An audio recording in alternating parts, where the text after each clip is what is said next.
Joint diseases today occur not only in the elderly, but also in young men and women. These problems overtake. And our nutrition is one of the most important factors that affect the health of our joints. Our joints, cartilages and ligaments are very complex anatomical formations, and they need appropriate care and attention throughout their lives. In this video, I have collected those foods that harm our joints and that need to be excluded from our diet. And if you already have pain, then of course it needs to be done urgently, but if you still have no pain, then you need to know about it for prevention purposes so that it does not come sometime in the future.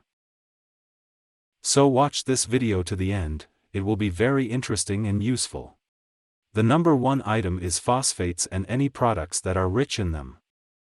What are phosphates? It is a salt of phosphoric acid. Of course, our body also needs a certain proportion of phosphates to maintain the natural processes of vital activity. But as they say, everything is good in moderation. The fact is that in very large quantities phosphates begin to disrupt our calcium balance. And in order to somehow make up for this very balance, the body begins to do what? To take calcium from our bones. And from here, osteoporosis develops, and problems with teeth, a decrease in the density of our cartilage tissue, and so on down the list. Therefore, it is necessary to pay attention to how much phosphates we consume with food. What should be excluded first? This is processed meat. This will include various sausages, ham, sausages and so on. That is, processed meat, not natural real, but factory processed. The fact is that after eating sausages, we can very easily exceed the daily requirement of phosphates of our body with this meal alone. And as additional side effects, we can get a slowdown in metabolism, which is why we can gain extra weight.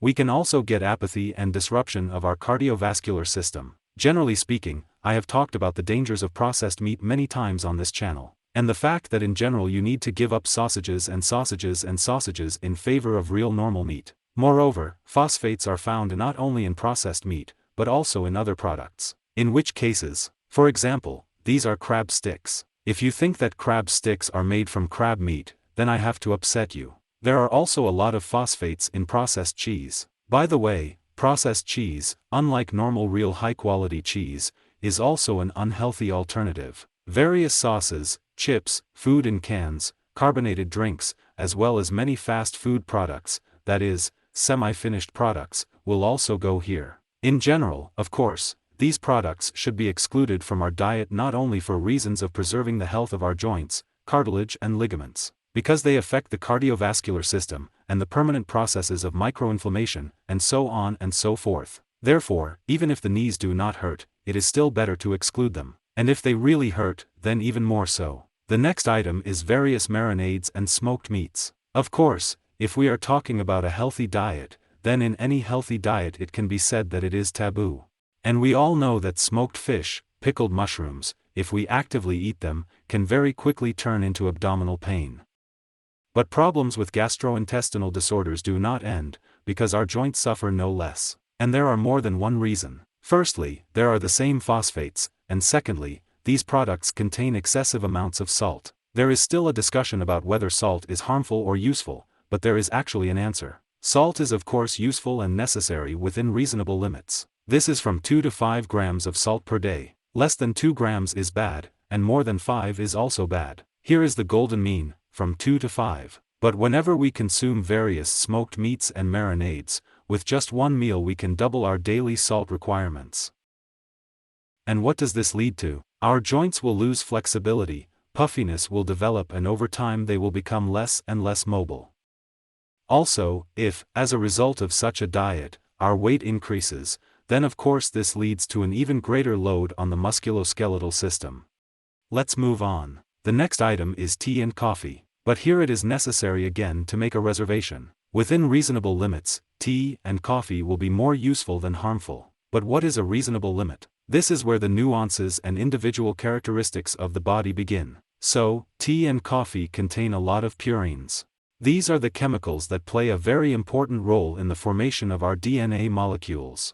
And of course, if we have a serious lack of purines, then this will lead to big health problems. The same can be said about the excessive use of purines. That is, it is the same with purines as with salt, a golden mean is needed. If we consume too much tea and coffee, 5 cups a day, if not more, then as a result, the level of uric acid in our body increases very much, and then its crystals begin to settle on the cartilaginous and vascular membranes, and as a result this can lead to gout. Of course, if you drink a cup of coffee or a couple of cups of tea a day and feel great and your joints do not hurt, then I will not dissuade you in any case.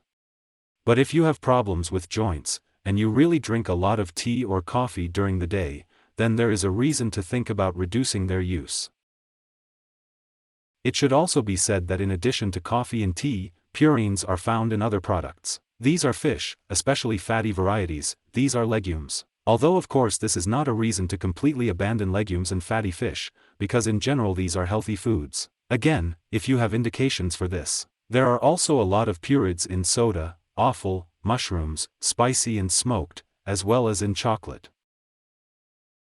Let's move on. Sorrel. Is sorrel really such a bad food? In fact, no, sorrel is useful. It is a very good herb. There's a good dose of magnesium, vitamin B6, iron. And in general, of course, no nutritionist will say that sorrel is bad. But there is one but. This is if we use sorrel fresh, then everything is fine, but if we heat treat it, that is, fry, stew, steam, bake, then oxalic acid begins to react with calcium, and as a result an inorganic salt is formed, which is very difficult for our body to digest.